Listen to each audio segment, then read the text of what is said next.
പ്രിയമുള്ള എൻ്റെ വിദ്യാർത്ഥിനികളെ എല്ലാവരെയും ഓൾ കേരള ഡിസ്റ്റൻസ് എഡ്യൂക്കേഷൻ എന്ന് പറയുന്ന നമ്മുടെ സ്ഥാപനത്തിൻ്റെ കീഴിലുള്ള ഓൺലൈൻ വീഡിയോ ക്ലാസ്സിലേക്ക് സ്വാഗതം ചെയ്യുകയാണ്. ഇന്ന് ഞാൻ നിങ്ങൾക്ക് മുമ്പിൽ പ്രസന്റ് ചെയ്യുന്നത് NSന്റെ +2 ഹ്യൂമാനിറ്റീസിലെ വളരെ ഇമ്പോർട്ടൻ്റ് ആയ പേപ്പറായ history code number 315 new syllabus അനുസരിച്ചുള്ള 23ാമത്തെ ചാപ്റ്ററിന്റെ ക്ലാസ്സാണ്. World war first and Russia revolution, ഒന്നാം ലോക മഹായുദ്ധവും റഷ്യൻ വിപ്ലവത്തെ കുറിച്ചിട്ടാണ് ഞാൻ അവതരിപ്പിക്കുന്നത്. എൻ്റെ ക്ലാസ് കേൾക്കുന്ന എല്ലാവരും ലൈക്ക് ചെയ്യുക, ഷെയർ ചെയ്യുക, കമന്റ് ചെയ്യുക, സബ്സ്ക്രൈബ് ചെയ്യുക. നമുക്കറിയാം 2024 വന്ന സിലബസ് അപ്ഡേഷൻ പ്രകാരം ആദ്യമായ എക്സാം നടന്നത് 2024 ഏപ്രിലാണ്. അപ്പൊ അതിന്റെ അടിസ്ഥാനത്തിലാണ് നമ്മൾ തുടർന്നുള്ള ബാച്ചുകളിലേക്കൊക്കെ എന്ത് ചെയ്യുന്നത്, ക്ലാസ്സുകൾ പ്രൊവൈഡ് ചെയ്യുന്നത്. ക്വസ്റ്റ്യൻ പേപ്പറും അതേ രീതിയിലാണ് ഫോളോ ചെയ്യുന്നത്.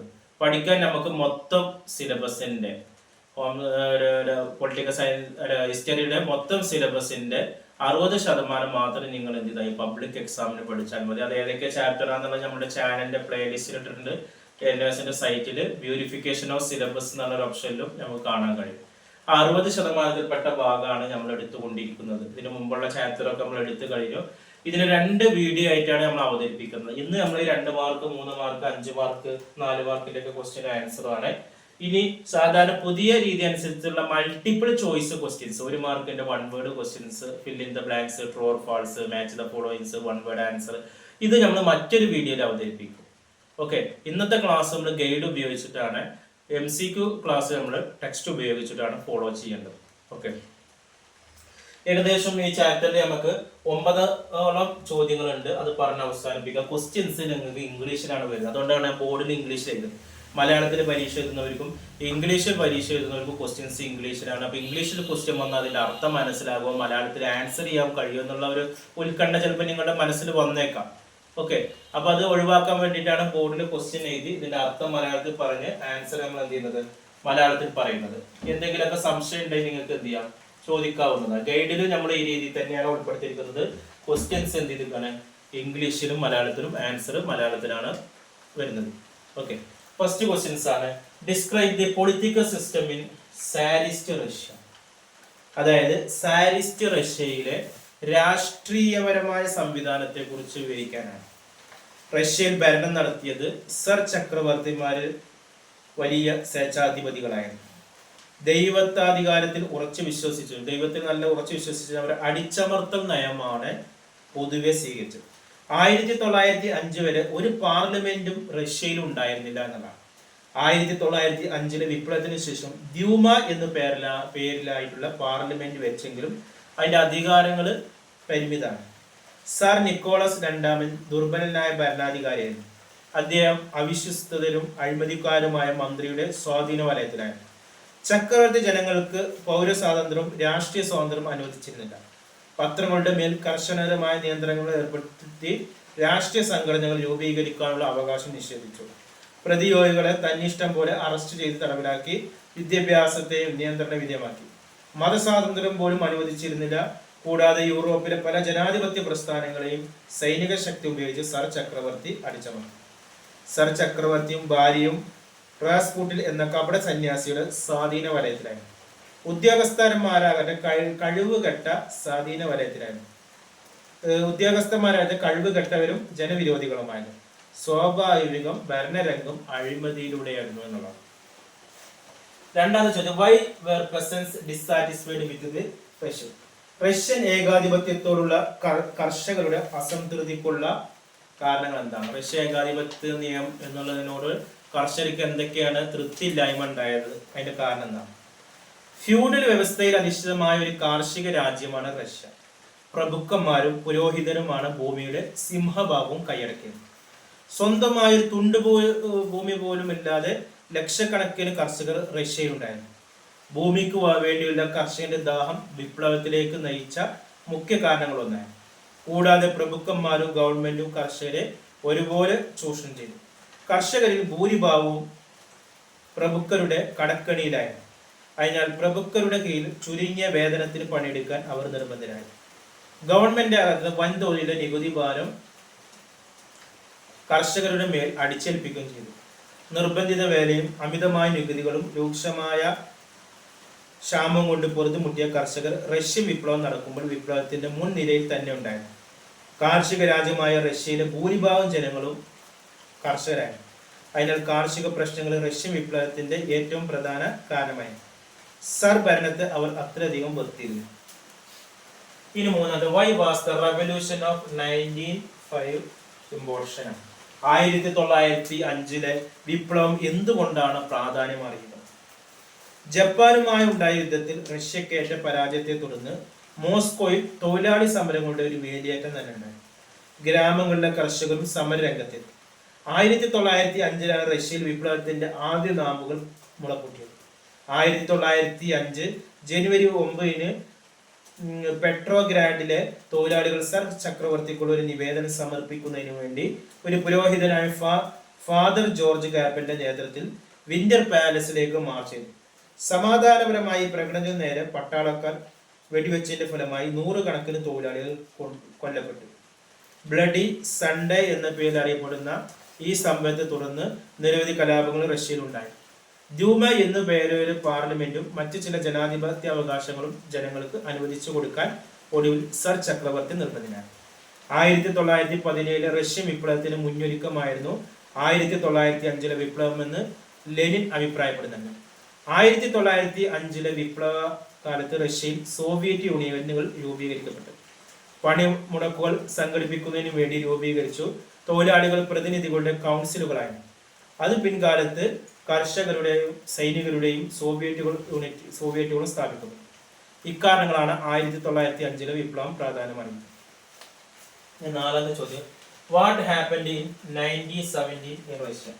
1917 റഷ്യയിൽ എന്താണ് സംഭവിച്ചത്? റഷ്യൻ വിപ്ലവത്തിന് പ്രധാനമായി 2 ഘട്ടങ്ങളുണ്ട്. അതിൽ ആദ്യത്തെ വിപ്ലവം 1917 മാർച്ചിൽ ബൻഷെവിക് നേതാവായ കെറൻസിക്കയുടെ നേതൃത്വത്തിലും രണ്ടാമത്തത് 1917 നവംബർ 7 ലെനിന്റെ നേതൃത്വം നടന്നു. 1917 മാർച്ച് 8 ഏതാണ്ട് 90,000-ഓളം തൊഴിലാളികൾ പെട്രോഗ്രാഡിൽ തടിച്ചുകൂടി. സമര പ്രക്ഷോഭങ്ങൾ ആരംഭിച്ചു.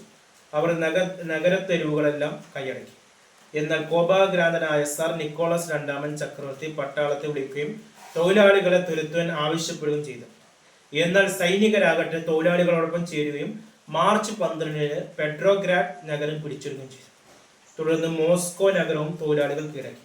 ഇതോടെ ചക്രവർത്തി സ്ഥാനത്യാഗം ചെയ്തു. എന്നാൽ ഈ സംഭവം വിപ്ലവത്തിന്റെ തുടക്കം മാത്രമായി. ഇതോടെ മാർച്ച് 15 കെറൻസിക്കയുടെ നേതൃത്വത്തിൽ റഷ്യയിൽ ഒരു താൽക്കാലിക ഗവൺമെന്റ് രൂപപ്പെട്ടു. ഒന്നാം ലോക മഹായുദ്ധത്തെ തുടർന്ന് പോകാനുള്ള കെറൻസിക്കയുടെ തീരുമാനം സൈനികരിലേക്കും ജനങ്ങളിലേക്കും അസംതൃപ്തി ഉണ്ടാക്കി. കർഷകരും തൊഴിലാളികളും ഭൂമിയും ഭക്ഷണവും സമാധാനവും ആവശ്യപ്പെട്ടു. സൈനികരും തൊഴിലാളികളും യുദ്ധവും തൊഴിലും ബഹിഷ്കരിച്ചു.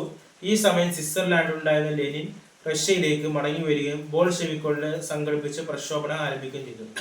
യുദ്ധം അവസാനിപ്പിക്കുക, കൃഷിഭൂമി കർഷകർക്ക് നൽകുക തുടങ്ങിയ മുദ്രാവാക്യങ്ങൾ ഉയർത്തിക്കൊണ്ട് ലെനിൻ രംഗത്ത് വന്നവരുടെ തൊഴിലാളികളും സൈനികരും കെറൻസിക്കെതിരായി അണിചേർന്നു. 1917 നവംബർ 7 തൊഴിലാളി പ്രക്ഷോഭക്ക് മുമ്പിൽ കെറൻസിക്കയുടെ ഗവൺമെന്റ് തകർന്നു.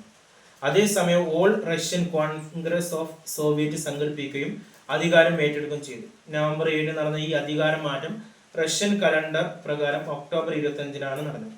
അതിനാൽ ഈ സംഭവത്തെ ഒക്ടോബർ വിപ്ലവം എന്ന് വിളിക്കുന്നു.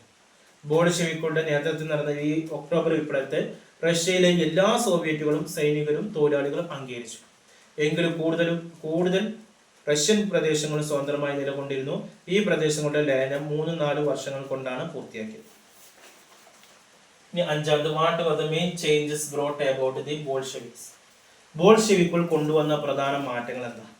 അധികാരം നേടിയതിനു ശേഷം ജർമ്മനിയുമായി ഉണ്ടാക്കിയ ബ്രസ്റ്റ് ലിറ്റോവസ് ഉടമ്പടി പ്രകാരം ഒന്നാം ലോക മഹായുദ്ധത്തിൽ നിന്ന് റഷ്യ പിന്മാറി. ആഭ്യന്തര രംഗത്ത് ധാരാളം സമൂല പ്രവർത്തനങ്ങൾക്ക് പുതിയ ഗവൺമെന്റ് തുടക്കം കുറിച്ചു. സഭയുടെയും ജന്മിമാരുടെയും ഭൂമികൾ കണ്ടുകെട്ടിയും അവ തൊഴിലാളികൾക്ക് കർഷകർക്കും വിതരണം ചെയ്യേണ്ടായി. കൂടാതെ ബാങ്കുകൾ, വ്യവസായ സ്ഥാപനങ്ങൾ, ഗതാഗതം, വാർത്താവിനിമയം തുടങ്ങിയ ദേശസൽക്കരിച്ചു.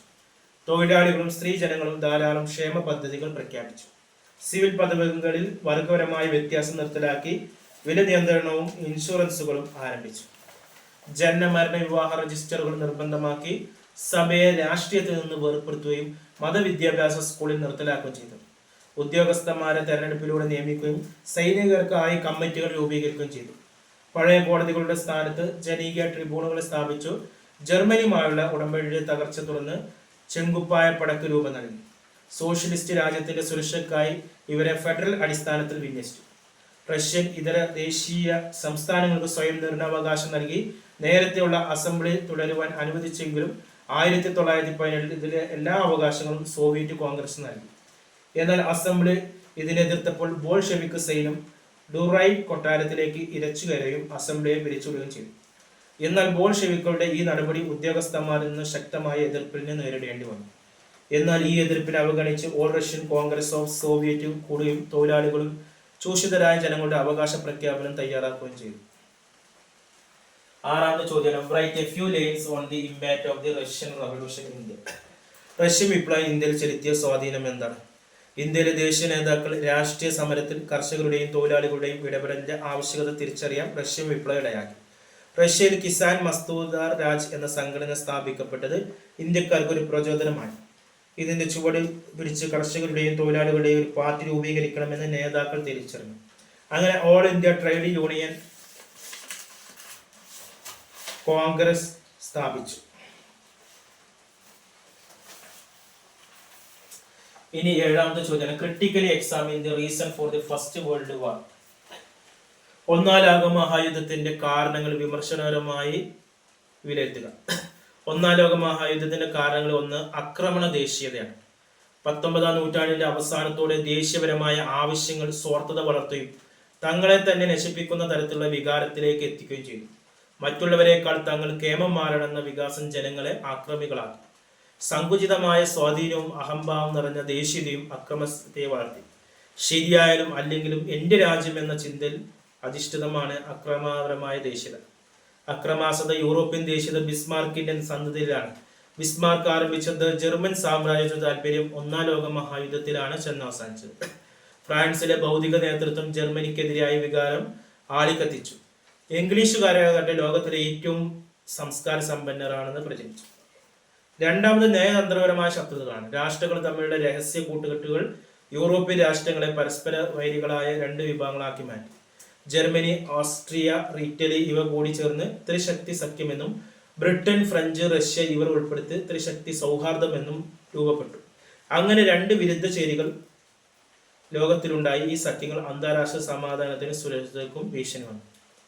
ഈ രണ്ടാമത്തെ കാരണം എന്ന് പറയുന്നത് സൈനികതാണ്. രാഷ്ട്രങ്ങൾ തമ്മിലുള്ള ആയുധ മത്സരമാണ്. മൂന്നാമത്തെ സാമ്പത്തിക ഘടകങ്ങളാണ്. ഒന്നാം ലോക മഹായുദ്ധത്തിലേക്ക് വഴിതെളിച്ച പ്രധാന കാരണം രാഷ്ട്രങ്ങൾക്കിടയിൽ വളർന്നു വന്ന വാണിജ്യ വ്യാപാര മത്സരമാണ്.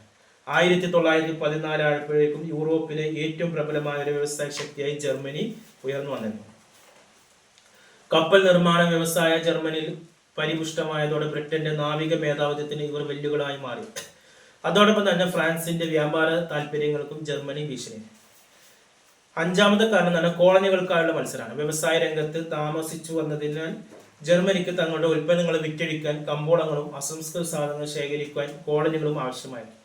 എന്നാൽ ഇവയായിട്ട് യൂറോപ്പിലെ വൻ തോക്കുകളായിരുന്ന ബ്രിട്ടനും ഫ്രാൻസും നേരത്തെ കൈയടക്കിയത്. ഇത് വൻ ശക്തികൾ തമ്മിലുള്ള കോളനികൾക്കായുള്ള മത്സരത്തിലെത്തി.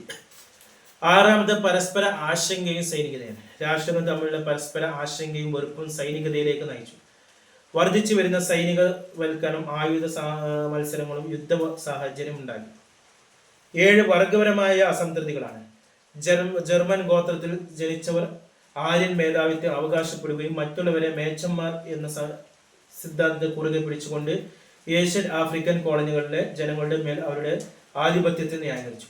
ബാൾക്കൻ പ്രദേശങ്ങളിലെ സ്ലാവിക് വർഗത്തിൽപ്പെട്ട ജനങ്ങൾ വിശാലമായ സ്ലാവ് സാമ്രാജ്യം സ്ഥാപിച്ചു. എട്ടാമത് അന്താരാഷ്ട്ര പ്രതിസന്ധികളാണ്. അതിൽ മൊനോക്കൻ പ്രതിസന്ധി ഉണ്ട്. ഇവിടെ ഫ്രാൻസിന്റെയും ജർമ്മനിയുടെയും സാമ്പത്തിക താല്പര്യങ്ങൾ തമ്മിൽ ഏറ്റുമുട്ടി. പിന്നെ പറയുന്ന ബോസ്നിയൻ പ്രതിസന്ധിയാണ്.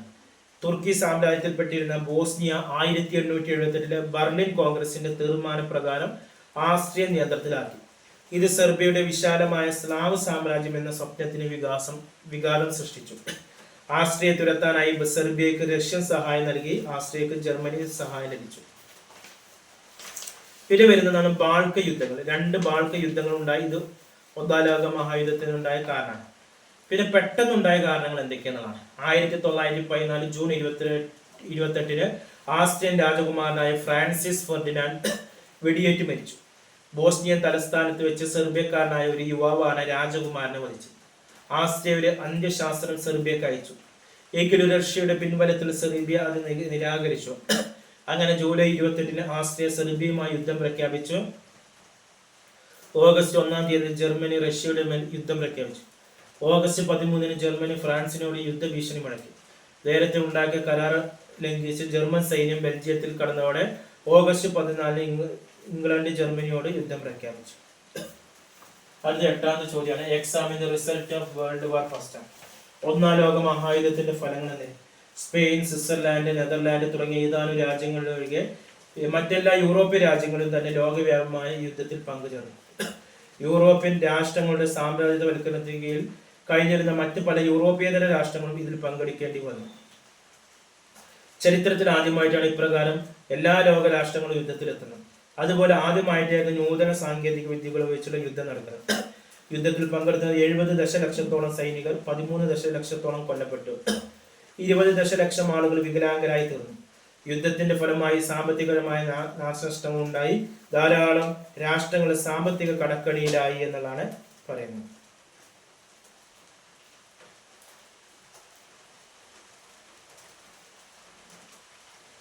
തൽഫലമായി ജനങ്ങളുടെ നികുതി ഭാരം വളരെ വർദ്ധിച്ചു.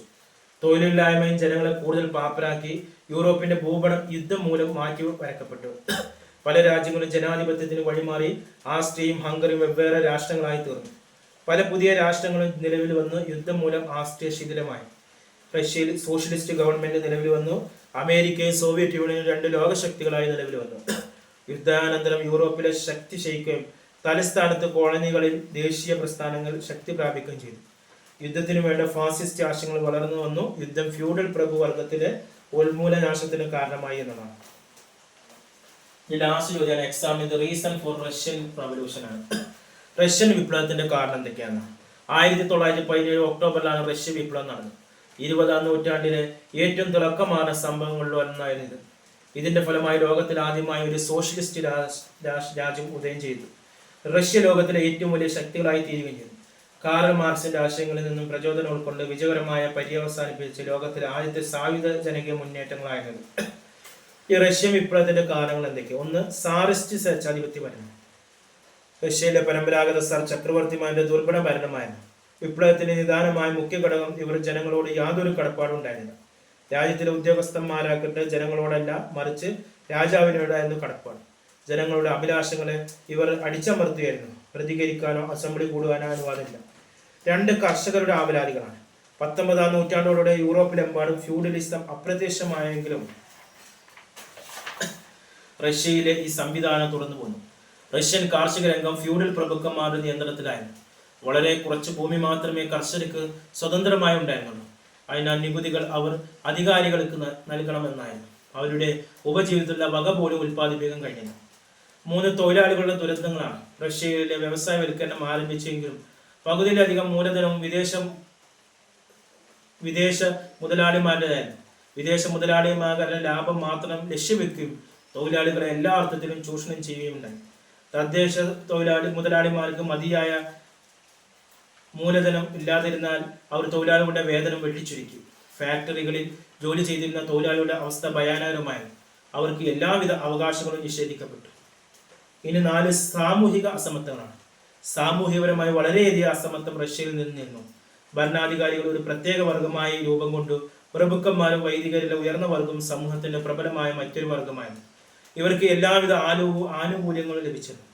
ഇവർ സാധാരണ ജനങ്ങളുടെ പ്രശ്നങ്ങളിൽ നിന്ന് മുഖം തിരിച്ചു. 5. റഷ്യൻ ജപ്പാൻ യുദ്ധമാണ്. 1904 റഷ്യയും ജപ്പാനും തമ്മിൽ ഉണ്ടായ യുദ്ധത്തിൽ പര്യവസാനത്തിൽ വലിയ രാജ്യമായ റഷ്യ ഒരു ചെറിയ ദ്വീപ് രാജ്യമായ ജപ്പാന്റെ മുന്നിൽ അടിയറവ് പറയേണ്ടി വന്നു. ഇതോടെ റഷ്യയിൽ സാറിസ്റ്റ് ഭരണത്തിന്റെ കയ്യിലില്ലായ്മ സംസാര വിഷയമായി. ജനങ്ങൾ ദുർബല ഭരണാധികാരികൾക്കെതിരെ ശക്തമായി രംഗത്ത് വന്നു. യുദ്ധത്തെ തുടർന്ന് റഷ്യയിൽ ഉണ്ടായിരുന്ന രൂക്ഷമായ ക്ഷാമത്തെ പരിഹരിക്കുന്നതിന് ഭരണാധികാരികൾക്ക് കഴിഞ്ഞില്ല എന്നാണ്. 6. റഷ്യൻ ഇതര ദേശീയതയുടെ പ്രശ്നമാണ്. റഷ്യയുടെ കീഴിൽ ഉണ്ടായിരുന്ന ഏഷ്യൻ ആഫ്രിക്കൻ പ്രദേശങ്ങളിൽ റഷ്യൻ ഭാഷ അടിച്ചേൽപ്പിക്കാൻ ശ്രമിച്ചതോടെ തദ്ദേശീയർ ദേശീയപരമായി റഷ്യക്കെതിരെ അണിനിരന്നു. പിന്നെ 7. ഭൗതികപരമായ കാരണങ്ങളാണ്. റഷ്യൻ ജനതയുടെ മനസ്സിൽ അസംതൃപ്തതയുടെയും വിപ്ലവത്തിന്റെയും വിത്തുകൾ വിതച്ചത് ആ കാലഘട്ടത്തിലെ ബുദ്ധിജീവികളാണ്. 19-ാം നൂറ്റാണ്ടിന്റെ അന്ത്യത്തോടെ റഷ്യൻ ചിന്തകരുടെയും വിദ്യാസമ്പന്നരുടെയും മനസ്സിനെ കാറൽ മാർക്സിന്റെ ആശയങ്ങൾ കീഴടക്കി. തൊഴിലാളി വർഗം മാർക്സിസ്റ്റ് ആശയങ്ങൾ മുഴങ്ങി ബുദ്ധിജീവികൾ തൊഴിലാളികളെയും കർഷകരെയും വിപ്ലവബോധമുള്ളവരാക്കി തീർത്തു. പിന്നെ ലാസ്റ്റ് തന്നെ പെട്ടെന്നുള്ള കാരണം.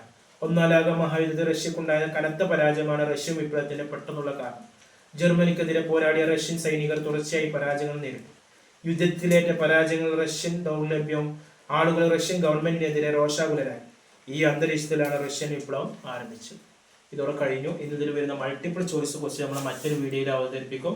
എല്ലാ വിഷയത്തിന്റെ മലയാളത്തിലുള്ള ഗൈഡുകൾ ആവശ്യമുള്ളവർ കോൺടാക്ട് ചെയ്യുക. അസൈൻമെന്റുകൾ, പ്രാക്ടിക്കൽ റെക്കോർഡുകൾ, അഡ്മിഷൻ സംബന്ധമായ കാര്യങ്ങൾ, ഇന്ത്യയിലെ മുഴുവൻ സ്റ്റേറ്റുകളും വളരെ കുറഞ്ഞ ഫീസിൽ നമ്മൾ അഡ്മിഷൻ കൊടുക്കുന്നുണ്ട്. ബോസ് എഡ്യൂക്കേഷന്റെ +2 SSLC ഓൺലൈനായി പരീക്ഷ എഴുതാം. അതേപോലെ തന്നെ ഇഗ്നോ ശ്രീനാരായണ ഗുരു യൂണിവേഴ്സിറ്റിയുടെ ഡിഗ്രി PG അഡ്മിഷനും നമ്മൾ ചെയ്തു കൊടുക്കുന്നുണ്ട്. കൂടുതൽ വിവരങ്ങൾക്ക് കോൺടാക്ട് ചെയ്യേണ്ട വാട്സപ്പ് നമ്പർ നമ്മുടെ ചാനലിന്റെ ഡിസ്ക്രിപ്ഷൻ ബോക്സിലുണ്ട്.